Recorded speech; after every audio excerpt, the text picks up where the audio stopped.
Para continuar con la exposición, hoy día tenemos, en este momento tenemos el tema de hemorragia puerperal. Le presentamos al doctor Eduardo Daniel Hernández Galindo.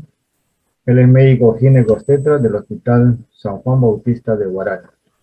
Bueno, el doctor nos va a dar la ponencia de hemorragia postparto. Adelante, doctor.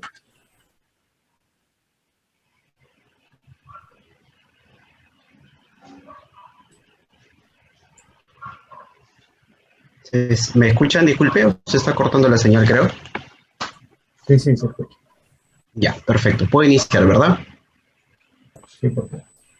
Ya, buenas noches tengan ante todos ustedes. Quien les habla, como ya me presentaron, soy el doctor Hernández Galindo Eduardo, soy médico ginecobstetra, trabajo en el hospital San Juan Bautista de Huaral y también pertenezco al staff del servicio de ginecobstetricia de la clínica Jesús del Norte. El día de hoy, el tema que se me ha invitado a poder participar en esta ponencia es sobre lo que es hemorragia puerperal o posparto, en el cual es uno de los temas álgidos en el manejo de la obstetricia crítica, en el cual es una de las patologías muy frecuentes y de las cuales es una de las causas principales, como ya lo vamos a mencionar posteriormente, de la muerte, de las muertes maternas, ¿no? Entonces, primero tenemos que entrar sobre lo que es una definición. ¿Qué es una hemorragia puerperal o una hemorragia posparto? Como ya lo mencioné, esta viene a ser una de las primeras causas de mortalidad materna en el mundo. En algunos países llega a ocupar entre la segunda y la tercera causa de muerte. En nuestro Perú, en el último estudio que se hizo en el año 2019, ocupó en un primer momento, inclusive hasta un primer puesto de causas de muerte materna, seguida por años consecutivos a un segundo lugar, ¿no? Entonces, la definición de una hemorragia posparto, vamos a ver que hoy en día miles son las definiciones en las cuales podemos encontrar. Se hablaba desde una cuantía de lo que es las pérdidas sanguíneas de la paciente, del estado hemodinámico, de las características de laboratorio que pueda tener esta paciente. Hoy en día se puede hablar que es cualquier cantidad o cualquier pérdida de sangre en el cual en la paciente llegue a causar signos de hipovolemia o de inestabilidad hemodinámica de la paciente. Otras definiciones, como ya lo había mencionado, que todavía en algunos estudios o en algunas literaturas se sigue manejando, es como la pérdida o la cuantía sangría de pérdida de sangre mayor a 500 centímetros cúbicos en un parto vaginal y mayor a 1000 en un parto por cesárea. Una disminución también de la caída de lo que es el hematocrito mayor a un 10%, una caída de lo que es la hemoglobina de 1.5 a 2 puntos, o cuando se trata de la pérdida de sangre de 500 centímetros cúbicos o más en las primeras 24 horas después del parto. Para hablar después de las consecuencias o de las complicaciones de lo que es la hemorragia puerperal, tenemos que hablar un poco sobre lo que es la fisiología del flujo materno. Vamos a ver que el flujo que llega hacia el órgano útero, vamos a ver que es muy diferente entre una paciente no gestante con una paciente gestante. Vamos a ver que una paciente no gestante, vamos a ver que el flujo que se recibe a este órgano es aproximadamente entre 200 y 300 centímetros cúbicos por minuto, ¿no? En el cual se traduce en un gasto cardíaco de un 3 a 5% aproximadamente del total. A comparación del flujo sanguíneo de una paciente gestante, vamos a ver que el flujo que llega a este órgano es aproximadamente entre 600 y 700 centímetros cúbicos por minuto, que equivale aproximadamente al 12% del gasto cardíaco.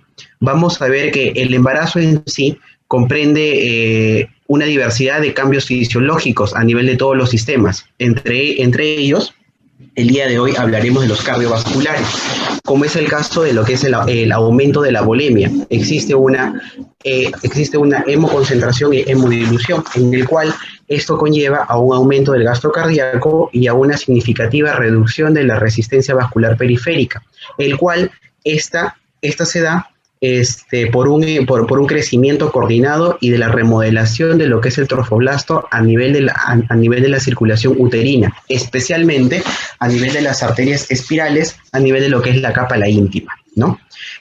Como consecuencia de esta remodelación, como se los he mencionado, vamos a ver que se da lo que es el incremento del flujo sanguíneo, en el cual este es un efecto con una fuerza hemodinámica sobre los componentes formes a nivel de lo que es los vasos sanguíneos. Y esto de acá se da un fenómeno denominado mecanotransducción, el cual tiene su principal acción a nivel de lo que es el glucocálix del endotelio, en el cual va a producir lo que es la liberación del óxido nítrico. Consecuentemente a esto se da lo que es la vasodilatación, lo que es un aumento de flujo y obviamente una disminución de la resistencia vascular periférica, como ya lo habíamos mencionado.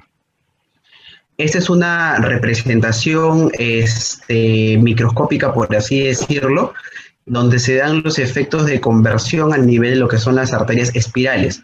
Podemos ver a su mano izquierda las arterias espirales cómo llegan a nivel de lo que es el tejido trofoblástico con un mayor calibre, con un mayor volumen. Esto hace que exista un mayor flujo de sangre hacia el tejido materno-fetal. A comparación, cuando no existe esta remodelación trofoblástica que se da de una forma fisiológica en los inicios del embarazo, vemos que el grosor del calibre de estas arterias siguen siendo disminuidas. Consecuentemente, una disminución del flujo sanguíneo o aporte hacia el feto, ¿no? Entonces, dentro de las causas y los factores de riesgo, vamos a ver que toda la literatura, de una forma universal, hay un consenso donde hace mención a las 4T, que son las 4 principales causas de una hemorragia puerperal, basadas en lo que es en el tono, cuando existen trastornos de la contractilidad del músculo uterino, cuando es tejido, cuando existen restos o adherencias placentarias o tejidos del embarazo, cuando existen traumatismos del tracto genital y cuando existen trastornos de la coagulación, ¿no? Vamos a ver que entre las etiologías y las causas de factores de riesgo, como ya los he mencionado, son principalmente las 4T. Cuando existe sospecha de un abrupto placentae, cuando existe un antecedente de placenta previa conocida, cuando son gestaciones múltiples y hay una alteración o existe un defecto de la contractibilidad uterina de forma normal, pacientes con antecedentes o que actualmente padecen con trastornos hipertensivos del embarazo, las placentas retenidas, las episiotomías medias laterales en el caso de lo que son traumatismos de canal cervical o de canal vaginal, y cesáreas de emergencia o antecedentes que ya tienen cesáreas previas.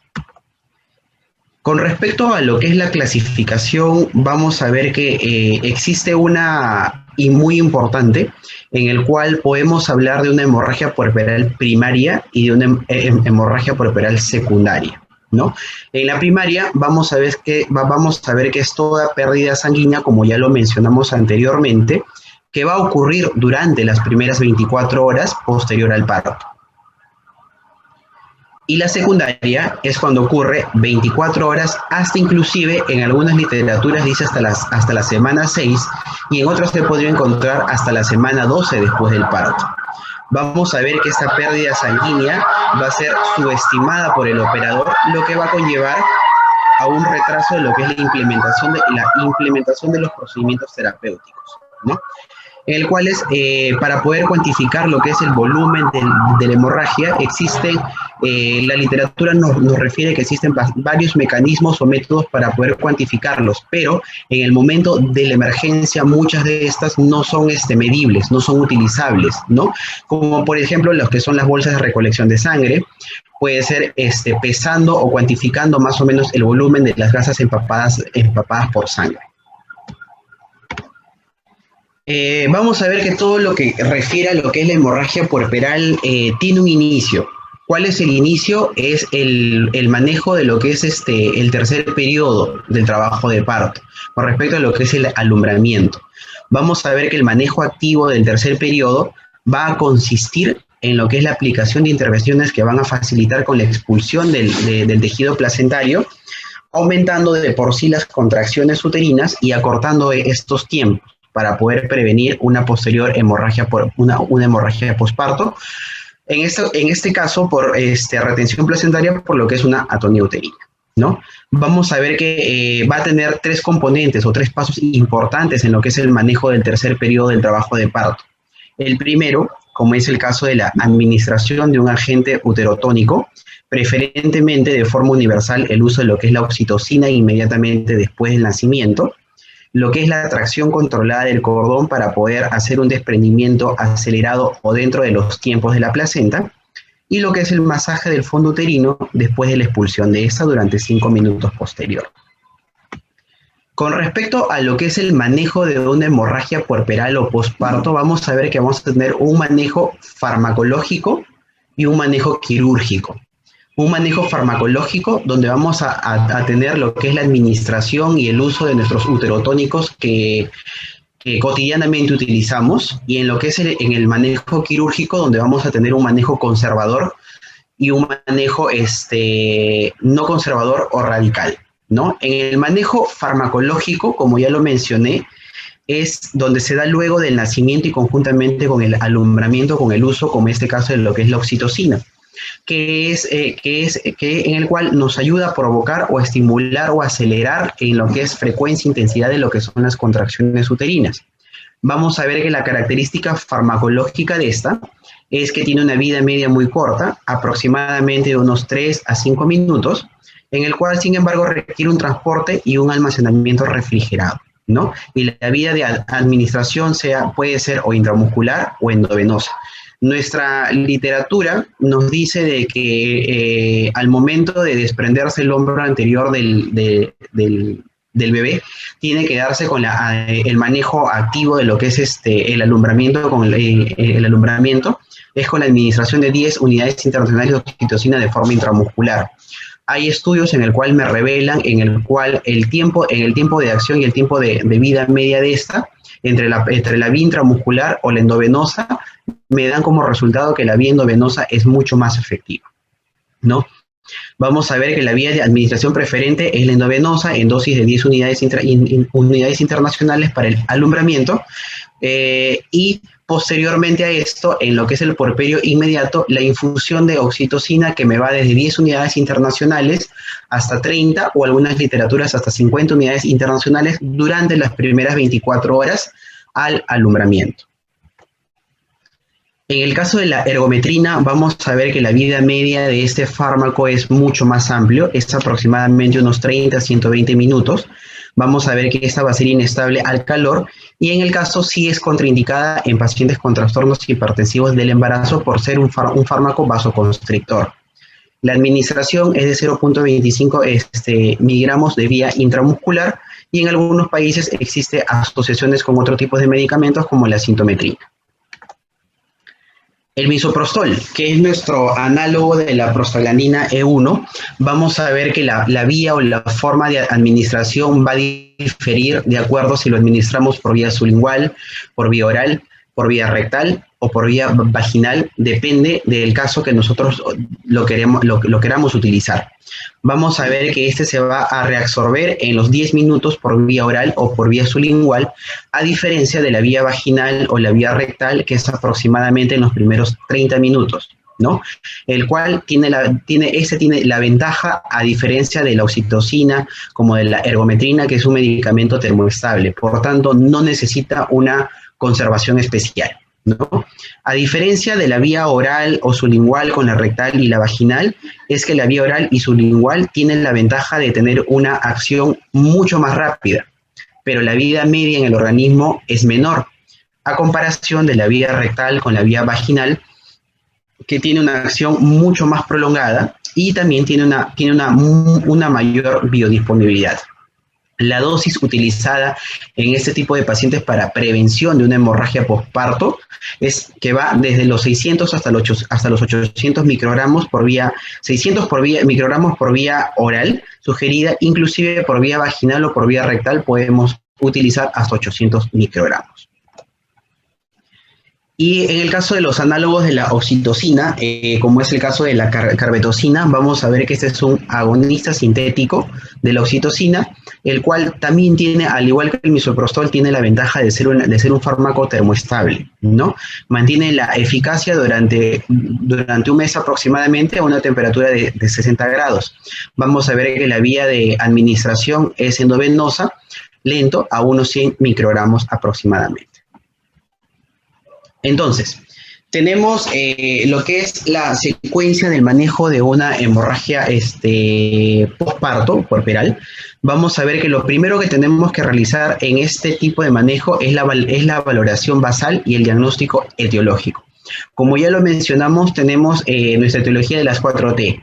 Si es que es por tono, si es que es por retención de tejido, si es que es de repente por traumatismo de canal vaginal o cervical, o de repente por alteraciones de lo que es la tromina, ¿no? Muchas de las veces, al no identificar de una manera rápida y confiable cuál es el origen o el punto del sangrado, muchas veces procedemos o perdemos el tiempo al real manejo que necesitamos para poder controlar esta emergencia obstétrica.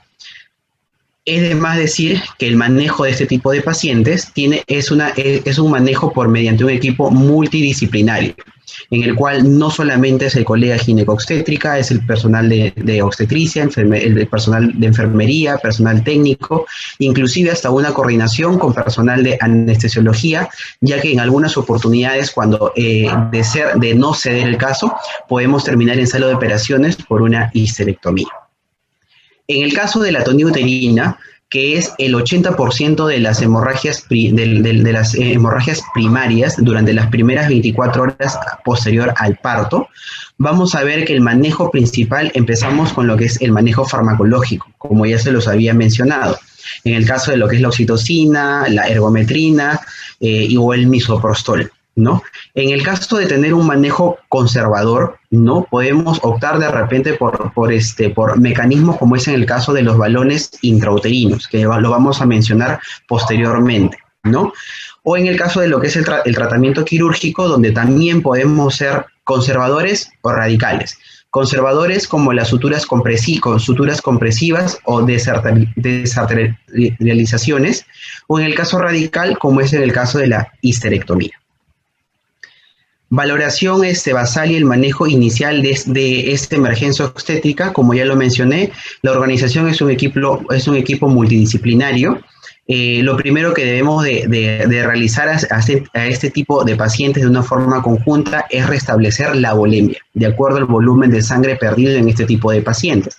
Como es la canalización de una doble vía periférica en este tipo de pacientes, la posición de repente Trendelenburg y reponer líquidos, en este caso reponer fluidos con los cristaloides, ¿no? O los coloides. Vamos a tener que de repente tener una analítica de lo que es del perfil hemático de esta paciente, como para también poder descartar lo que son los defectos de la coagulación.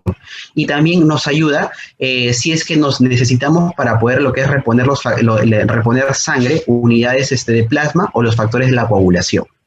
También evaluar lo que es la respuesta, ya que debe de ser un manejo multidisciplinario rápido, aproximadamente entre los 20 y las 2 primeras horas de recibir a este tipo de pacientes, y remediar lo que es la causa. Ahora, con respecto a lo que es el manejo estratégico de lo que es la hemorragia posparto, vamos a ver que tenemos que primero, el control inicial de la hemorragia, activar el código rojo y la reposición de volumen y lo que es la reposición de sangre y hemoderivados.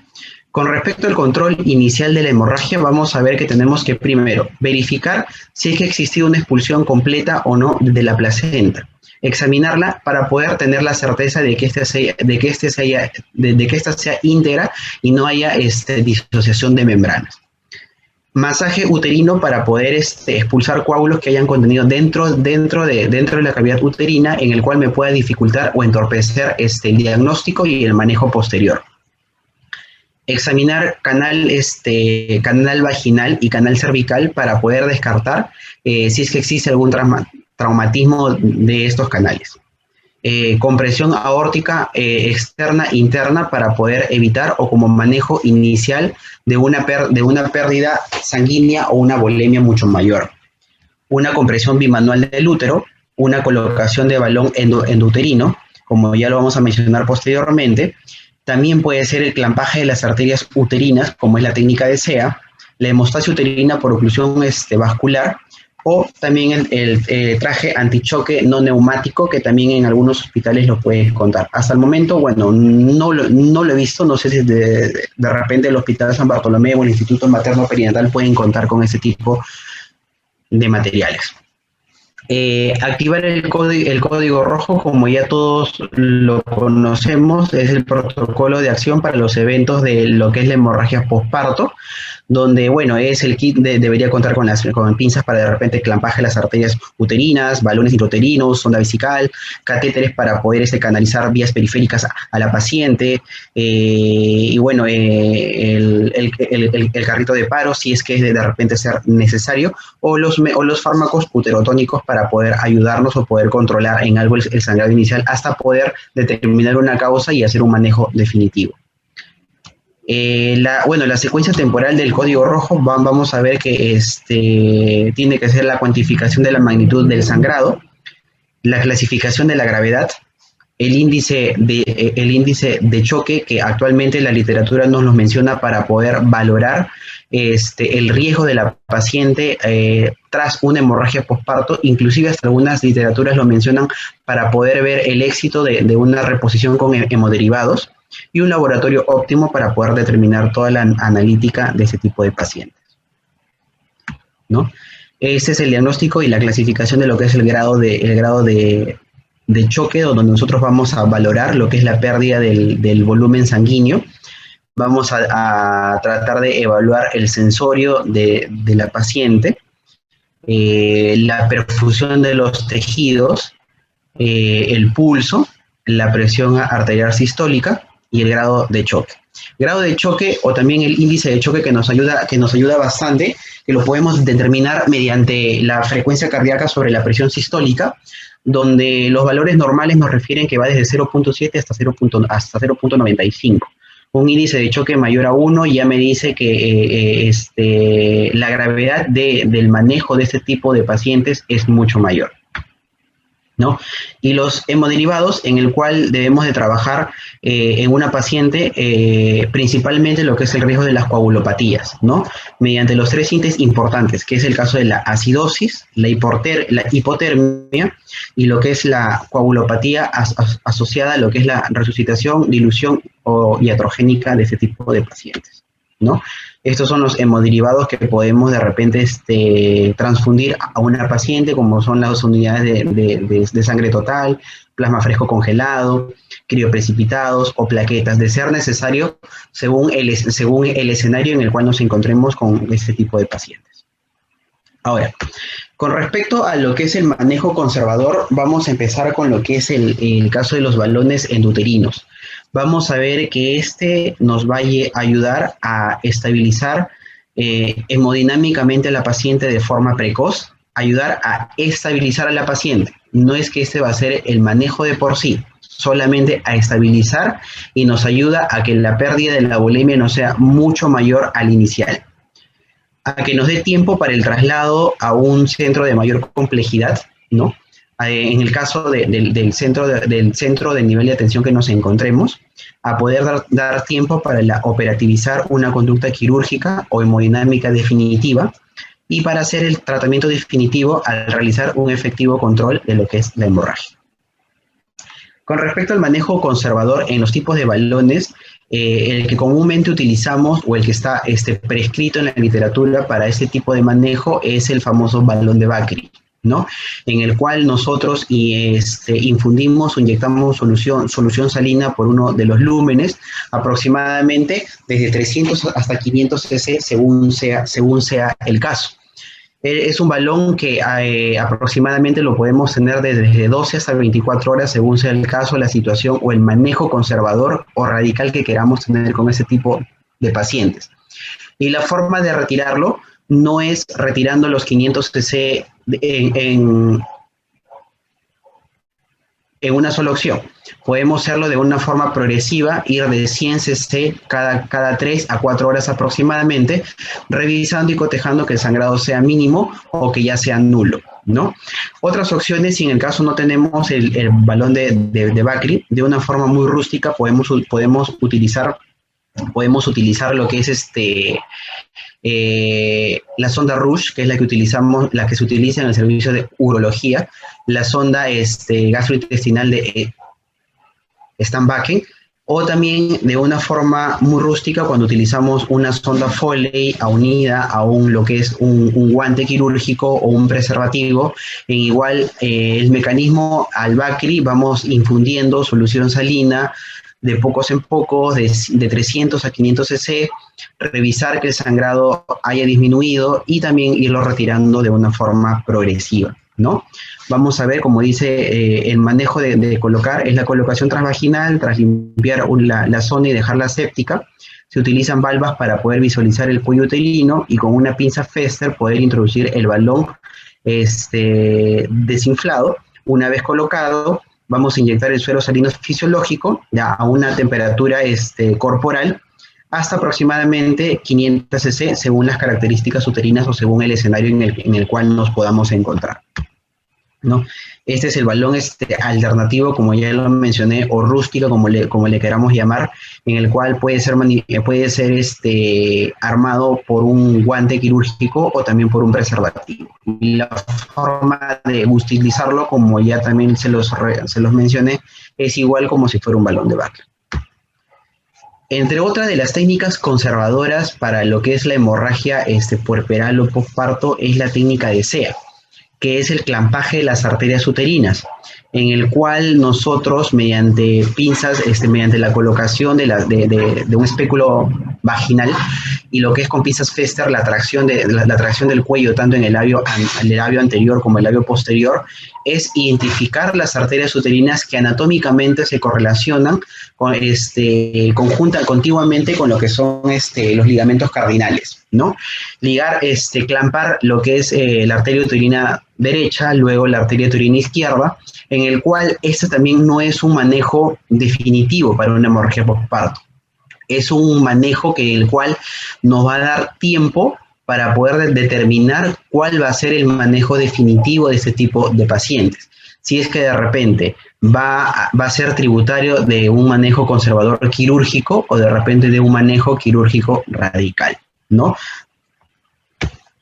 Entre las técnicas quirúrgicas en el cual podemos utilizar para poder remediar es la clásica sutura hemostática o compresión de Bell-Lynch, ¿no? En el cual, más que todo en ese tipo de pacientes es cuando son posteriores a un parto por cesárea, posterior a una atonía uterina, ¿no? En el cual es una sutura compresiva, en el cual los cabos entran antes y después de la histerorrafía por la cara anterior del útero, yéndose posteriormente hacia la cara posterior, regresando hacia la cara anterior y hacer un nudo transfixiante por debajo de la histerorrafía. Como variación de esta tenemos la sutura de Bell-Lynch modificada, en el cual a nivel del fondo uterino se elabora otra asa o otro nudo en el cual hace la compresión mucho mayor. Suturas adicionales a las compresivas tenemos la sutura de Hyman, la sutura de Hochó, la sutura de Pereira, en el cual vamos a referir. En el caso de la sutura de Hyman vamos a ver que esta también es conocida como una modificación de la técnica de Bell-Lynch, en el cual puede ser una técnica definitiva para pacientes por parto por vía vaginal, en el cual no se puede remediar con las técnicas conservadoras antes mencionadas, ¿no? No necesita haber una histerorrafía, en el cual se realizan de 2 a 4 suturas compresivas de forma vertical, de forma independiente, cada una con su nudo por sí solo, atravesando el útero en sentido antero-posterior en la zona del segmento uterino y el nudo haciéndolo a nivel del fondo uterino. Con respecto a lo que es la sutura de Hochó o la sutura de puntos cuadrados, vamos a ver que estos van a ser puntos simples transmurales, aproximadamente de 4 a 5 puntos cuadrados, el cual es una técnica muy rápida, muy sencilla, y al igual que la técnica de Hyman, es una técnica que no necesita haber sido que el producto haya terminado por una cesárea, ¿no? Vamos a ver que esta tiene un mayor riesgo de complicaciones. Es de elección esta técnica para el tipo de sangrado istmo-cervicales, ¿no? Vamos a ver que el éxito de esta técnica es aproximadamente un 100%. En lo que es la técnica compresiva de Pereira, vamos a ver que estas son suturas longitudinales, y transversas, en el cual va a involucrar lo que es la serosa y el miometrio sin perforar la pared uterina, o también conocido como puntos transmurales. Vamos a ver que estos puntos van a agarrar todo lo que es la cara anterior, posterior y laterales, los puntos transversos, y lo que son los puntos verticales van a ir a nivel del istmo hacia lo que es el fondo uterino, ¿no? La técnica de Ohuaga, vamos a ver que esta va a precisar lo que es la compresión uterina continua, y aquí es una técnica en la cual se van a realizar 4 suturas. Vamos a ver 2 suturas transversales, una que va a estar por debajo de la histerografía, la segunda que es en la mitad del cuerpo uterino, y 2 suturas oblicuas, que van a ser 2 suturas oblicuas que se van a encontrar cercanas al istmo, ¿ya? Esta vamos a ver que la técnica se inserta la aguja con una sutura bicril 1 en la serosa de la pared anterior del útero, saliendo por la serosa de la pared posterior, en el cual se continúa paralelamente para introducir con una aguja a 8 centímetros del punto anterior de la serosa, ¿no? Y para salir por la serosa de la pared anterior y anudar con un nudo doble ahí mismo en la pared anterior. El punto cuadrado o punto de capitonaje, que es otra opción, vamos a ver que prácticamente es como si fuera un punto cuadrado grande, en el cual va a involucrar todo el cuerpo uterino, en el cual este tipo de suturas no necesariamente son para pacientes que hayan culminado el parto por vía cesárea, o sea, sin necesidad de una histerografía, en el cual vamos a ver que se realiza mediante la sutura catut crómico, el cual atraviesa el útero de la serosa tanto de la parte anterior hacia la parte posterior. Luego la sutura va hacia lo que es a 1 o 2 centímetros del fondo uterino para atravesarlo de la parte posterior a la parte anterior, repitiendo el mismo plano al lado contrario y es haciendo el nudo a nivel cervical en la cara anterior del útero.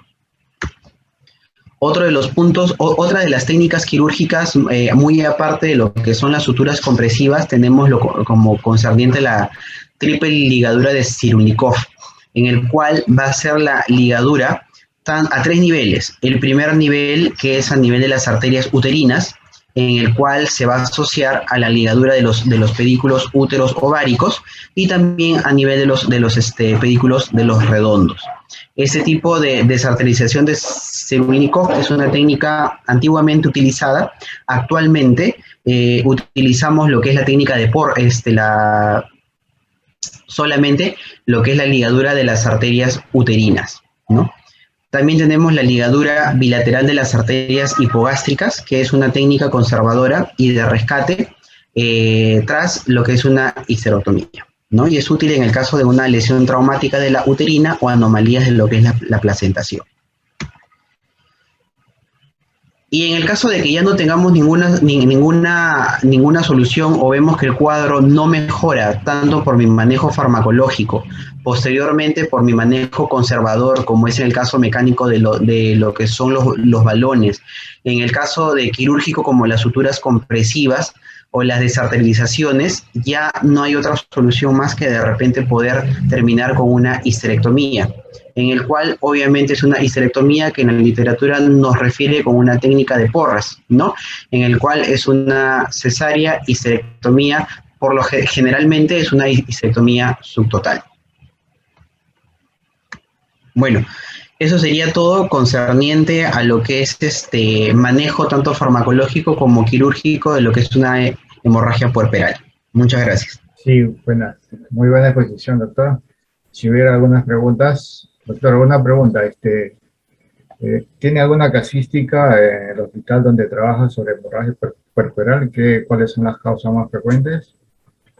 En el hospital donde trabajo, que es el Hospital San Juan Bautista de Huaral, que es en un nivel 2-1, Sí tenemos casuísticas de hemorragia postparto. Generalmente, de repente por la técnica y por el adiestramiento, no llegamos a lo que es, por ejemplo, la técnica de SEA, que es el clampaje de las arterias uterinas, pero en el caso de una manera conservador como es el balón intraútero, sí lo llegamos a utilizar, sí hemos tenido muy buena respuesta previa a un manejo definitivo. De repente, si es que no sé el sangrado como es las suturas compresivas, o en el caso ya muy extremo de lo que es una histerectomía subtotal en ese tipo de pacientes.